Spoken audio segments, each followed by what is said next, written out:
Guys, welcome back to my channel. स्वागत है आपका मेरे इस व्लॉग में। मेरे सारे प्रैक्टिकल ओवरऑल ख़त्म हो चुके हैं। स्कूल के जितने भी थे सारे सब्जेक्ट के, अब मेरे 14 फ़ैब से एग्ज़ाम स्टार्ट हैं, तो मेरे को उसके लिए प्रिपेयर होना पड़ेगा। So let's do. तो फिर मैं बैठ गई थी पढ़ने। 2 दिन से मैं वीडियो नहीं डाल पा रही थी क्योंकि एक दिन तो मैं शादी में गई थी कहीं पे, और दूसरे दिन हमारे घर पे मेहमान आए हुए थे, तो इसलिए। लेकिन आज मैंने वीडियो अपलोड करी है। आज मैं फ़िज़िक्स पढ़ रही थी, मतलब सारी डेरिवेशन कर रही थी। एक वन शॉट था पीडब्ल्यू की क्लासेस से, तो वो मैं अटेंड कर रही थी।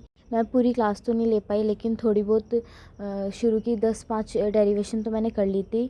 उसमें कम से कम 30 तक तो डेरिवेशन थी जो मुझे करनी थी, और पेपर भी आ रहे हैं मेरे। 16 फ़ैब को फ़िज़िक्स का एग्ज़ाम है, और सबसे पहला एग्ज़ाम 14 फ़ैब को है, वो है फ़िज़िकल एजुकेशन का। उससे तो मैं 2 दिन पहले ही पढ़ूँगी, क्योंकि उसमें मैं मतलब खुद बना बना के लिख देती हूँ, और कुछ डेफिनेशंस होती है वो मैं बुक से लर्न करनी होती है, और तो वो मैं उसी दिन पढ़ के, मतलब उससे 2 दिन पहले पढ़ के अच्छे से तैयारी करके उसका एग्ज़ाम दे सकती हूँ। लेकिन फ़िलहाल फ़िज़िक्स में बहुत कम टाइम बचा है। अभी मेरी डेरिवेशंस वगैरह रह रही है और क्वेश्चन प्रैक्टिस रह रहे हैं, तो मैं सारे करूँगी और अपनी फार्मूला शीट को रिवाइज़ करूँगी तब तक डेली।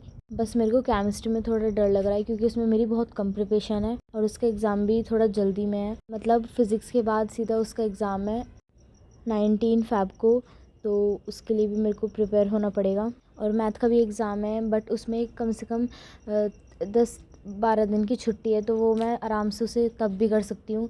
उसकी क्वेश्चन प्रैक्टिस वगैरह डेली कर सकती हूँ, तो इतनी मुझे मैथ्स की टेंशन नहीं हो रही जितनी केमिस्ट्री की हो रही है, क्योंकि उसमें भी काफ़ी कम दिन बचे हैं, और मेरी सबसे कम प्रिपरेशन उसमें है। कोशिश करूँगी कि मैं कल केमिस्ट्री भी पढूँ जितना हो सके। फ़िलहाल मेरी सारी डेरिवेशन हो चुकी थी, और कुछ बची थी वो मैं रात को करूँगी। So thank you so much for watching, bye. अब कल मिलते हैं एक नेक्स्ट व्लॉग में।